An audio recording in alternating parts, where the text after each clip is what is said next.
If the oldest things in Appalachia could speak, some of them would refuse to tell us who built them. The mountains are full of churches, cabins, mines, and roads, with names on paper, dates in county records, and families attached to every stone. But scattered through those same ridges are places that do not fit that pattern at all. In a region where people usually keep history close, these structures sit in a stranger category. They are known, measured, photographed, argued over, and sometimes quietly avoided. And even after all of that, they remain outside any clean explanation. We're counting down 11 ancient structures in Appalachia. Some are famous enough to have trail markers and visitor pull-offs. Others survive mostly in field notes, partial reports, or family memory. Number 11 is Fort Mountain in Georgia. At first glance, the mystery is almost too obvious. Running along a ridge inside Fort Mountain State Park is a dry stone wall, roughly 855 feet long, broad in places, and high enough in sections to feel deliberate rather than accidental. There is no mortar, no surviving construction record, and no consensus about who put it there. The Cherokee, who later lived in this region, did not identify themselves as its builders when the subject was recorded in the 19th century. That matters because it removes the easiest answer without replacing it with a better one. The wall is also not just a loose line of rock. It includes nearly 30 pits spaced irregularly along its length, and nobody has settled on what those depressions were for. Defensive features, storage points, markers, unfinished work. Every explanation leaves something unresolved. Stories about a Welsh prince named Madoc have been attached to the site for generations, but they rest on speculation rather than evidence. Other theories push the wall back into a cultural layer older than any named tradition usually associated with that ridge. What makes Fort Mountain linger in the mind is not only that it exists, but that it remains so visible. You can walk beside it. You can follow the line through the forest. It stands in plain sight and still withholds its origin. Number 10 is Judaculla Rock in North Carolina. If Fort Mountain is a mystery of construction, Judaculla Rock is a mystery of meaning. The boulder sits in Jackson County and is covered with carvings, more than 1,500 of them by some counts, pressed across the surface in swirls, grids, tracks, lines, and shapes that resist any single interpretation. Some resemble human forms. Some resemble prints. Some look almost like systems. But looking almost like a system is not the same as being one, and that gap is where the puzzle lives. The stone is associated in local tradition with Judaculla, a powerful figure in Cherokee oral history tied to the surrounding landscape. Yet association is not the same as authorship. The Cherokee name the being linked to the place, not themselves as the people who necessarily carved every mark into the soapstone. Researchers found no easy way to date the carvings because the material does not give up time in a convenient way. Weather has only made that harder. Marks visible in older photographs have already softened or disappeared. That creates a peculiar tension around the rock. It is one of the most densely carved stones in the region, and yet every year it becomes slightly less legible. We are not solving the inscription before it erodes. We are watching it become more difficult to solve in real time. That feeling of standing in front of a message without a key while the message itself slowly wears away is what gives Judaculla Rock its power. Number 9 is Serpent Mound in Ohio. This is one of the best-known earthworks in North America, but fame has not simplified it. Serpent Mound stretches more than 1,300 feet across a plateau and takes the form of an enormous uncoiling snake, its mouth open toward an oval shape that has prompted arguments of its own. Egg, sun, eclipse, symbol, offering. Interpretation starts quickly and stabilizes nowhere. The harder question is age. For years, scholars debated whether the mound belonged to the Adena culture or to the later Fort Ancient culture. Radiocarbon dates pushed the argument in one direction, criticism of those dates pushed back, and the structure remains caught between competing timelines that carry very different implications. That matters because a monument like this is not only impressive, it is intentional. Its builders chose scale, shape, placement, and alignment for reasons we still do not fully understand. There is also the astronomical question. Some researchers have argued that the mound lines up with solstices, lunar events, or celestial patterns. Others caution that large symbolic sites can attract more alignment theories than the evidence can bear. The result is a monument that seems to promise explanation while refusing to settle on one. The Serpent is unmistakable. Its purpose is not. Number 8 is Grave Creek Mound in West Virginia. Grave Creek Mound is massive, geometric, and impossible to ignore. Rising about 62 feet high and stretching roughly 240 feet across, it still dominates its surroundings despite centuries of disturbance. It is one of the largest conical burial mounds in the United States, usually attributed to the Adena culture. But attribution does not erase uncertainty. Knowing which broad cultural horizon a site probably belongs to is not the same as knowing who exactly designed it, how leadership was organized, or what sequence of ritual decisions produced something on this scale. Excavations in the 19th century made that harder, not easier. Tunnels were cut into the mound in search of burials and artifacts, and while chambers were found, the methods used reflected the habits of the time more than the standards of modern archaeology.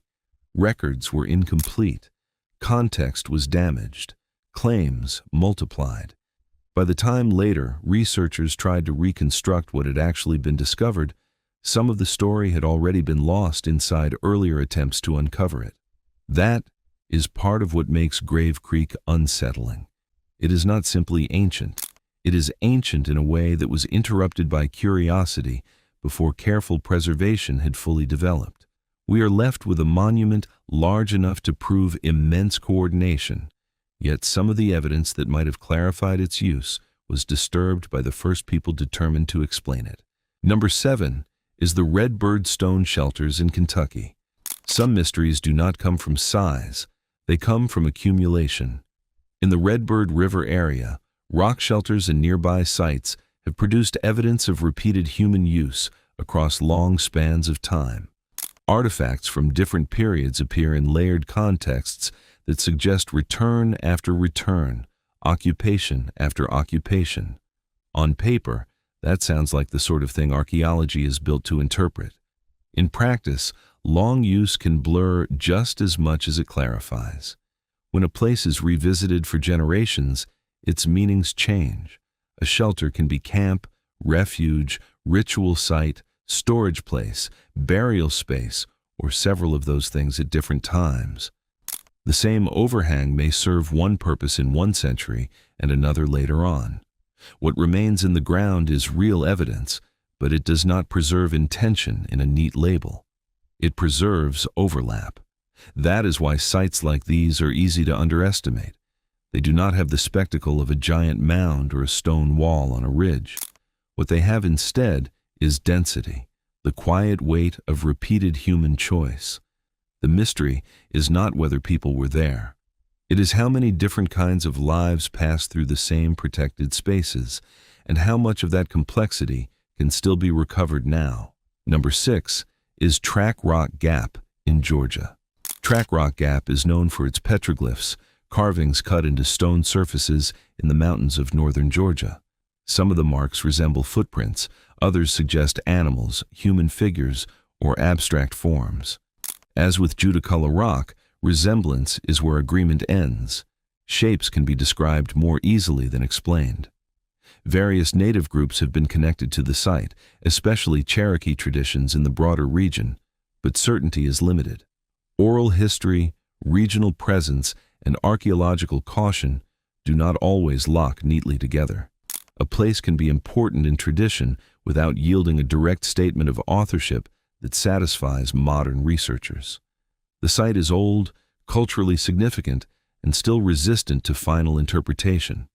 What gives Track Rock Gap its particular atmosphere is the way familiar images refuse to become readable language.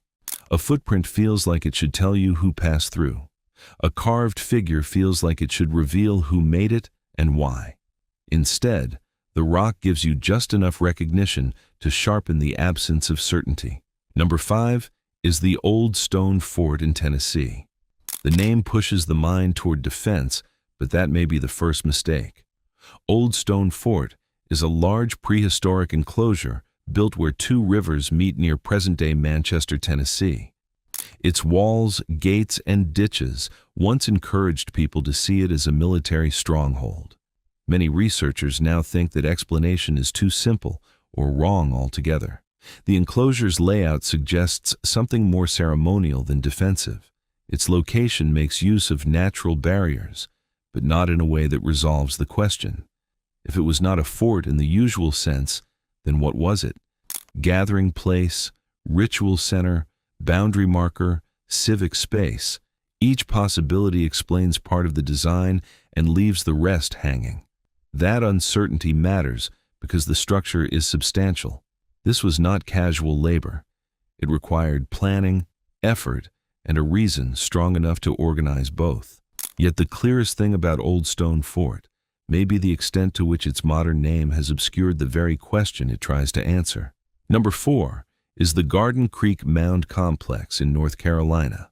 Near the Pigeon River in western North Carolina, the Garden Creek site preserves the remains of a mound complex tied to deep and changing histories in the Appalachian region. Several mounds once stood here, and excavations connected the area to woodland and later Mississippian-associated activity. That long sequence should make the site easier to place. Instead, it raises harder questions about continuity, change, and who was building what across different periods. Mounds do not automatically mean one people, one phase, or one purpose. A landscape can be reused, expanded, altered, and reinterpreted. Later communities may build near earlier sacred ground or directly atop it, leaving a record that is meaningful but not simple. Garden Creek appears to be that kind of place, layered, important, and resistant to a single story. Its mystery is quieter than that of more dramatic sites, but not smaller. The difficulty is not whether the complex mattered. The difficulty is that it may have mattered in different ways to different people over time, and the ground does not sort those meanings for us. Number 3 is the Newark Earthworks in Ohio. The Newark Earthworks are immense, intricate, and mathematically startling. Built by the Hopewell culture, they once covered several square miles in a connected arrangement of circles, octagons, walls, and avenues. Even after destruction, development, and fragmentation, what survives is enough to make the scale of the original project hard to comprehend. Part of the mystery lies in design. The octagonal enclosure and connected circle have been studied for their possible astronomical alignments, especially with the moon. Those arguments are stronger here than at many other sites, but even strong alignment evidence does not fully answer the deeper question. Knowing that a site tracks celestial cycles is not the same as knowing exactly how its builders understood those cycles, or what ceremonies and social structures were organized around them. Newark has another unsettling quality. It demonstrates precision without explanation. The builders were not experimenting at random. They were working from a system, but a system can survive in Earth long after the worldview behind it becomes unrecoverable. What remains is proof of intelligence, coordination, and purpose on a monumental scale, with the inner logic still partly out of reach. Number 2 is the Pinson Mounds in Tennessee. Pinson Mounds includes one of the largest native earthwork complexes in the United States, with multiple mounds spread across a broad area and a scale that immediately signals organized labor. Saul's Mound, the tallest at the site, rises dramatically enough to dominate the complex. Yet for all that visibility, interpretation is still incomplete.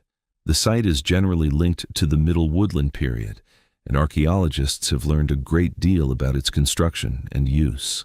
But knowing more is not the same as knowing enough. Questions remain about how the complex functioned as a whole, how often people gathered there, What processes guided the placement of individual mounds, and how ritual and social hierarchy interacted across the landscape. Pinson is a good example of a recurring Appalachian pattern. The monument is real, the labor is undeniable, the cultural sophistication is obvious, and the final layer of explanation remains just beyond reach. The site is not unknown. It is known up to a point, and that point is exactly where the fascination begins. Number 1 is the Biltmore Mound in North Carolina. This is not the most famous site on the list, and that is part of why it belongs at the top. The Biltmore Mound, associated with the broader Asheville area, sits in a region where ancient native presence is unquestionable, but where specific structures have not always remained central in public memory. Some sites become iconic, others are absorbed into later development, renamed, partially altered, or left in the background while attention gathers elsewhere. That creates a different kind of mystery, not only who built a place, but how a place slips out of ordinary historical focus, even while still existing within a heavily documented landscape. A mound does not need to be physically lost to become culturally blurred. It only needs to remain less discussed than the world that grew around it. Putting Biltmore Mound at number 1 is really an argument about the nature of disappearance. Some ancient Appalachian structures are mysterious because they are covered in symbols aligned to the sky or detached from clear authorship. Others are mysterious because modern life learned how to stand next to them without fully seeing them. That may be the strangest survival of all.